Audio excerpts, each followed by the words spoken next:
Je voudrais attirer l'attention sur la situation du bassin de Mérina.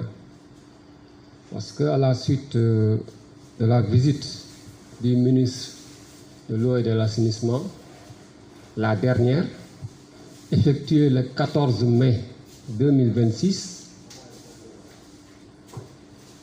un certain nombre de points avaient été retenus,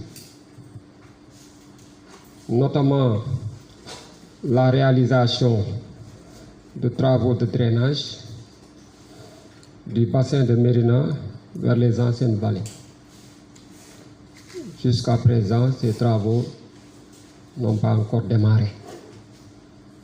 Et cela pourrait être un risque majeur en cas de forte pluie. Bien vrai que les sapeurs sont sur place et les résultats que nous enregistrons présentement en grande partie sont dus à la présence des sapeurs-pompiers, pratiquement dans toute la commune, si j'ose dire. L'autre problème, monsieur le gouverneur, c'est l'affaissement du canal venant de Kercher vers le bassin de Mérina. Au niveau tout juste du bassin de Mérina, peut-être c'est un oubli de la part du capitaine parce que nous y étions pour voir la situation. C'est sur 100 mètres. Le canal qui amène les eaux de Kercher s'est affaissé et c'est ce qui inonde le quartier. Les sapeurs sont même présentement sur place et c'est eux qui libèrent le quartier de Mérina parce que c'est dû à l'affaissement de ce canal. Donc c'est une section de 100 mètres.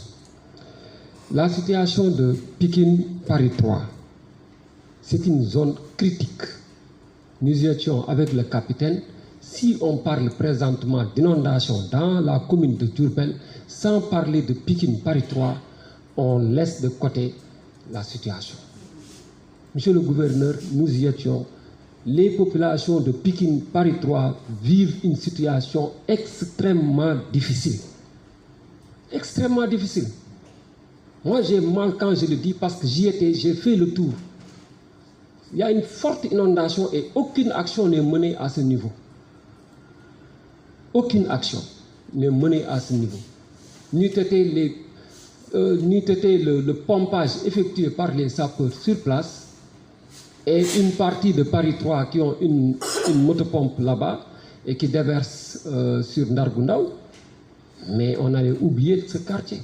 Donc nous demandons, ou bien nous sollicitons, monsieur le gouverneur, que des actions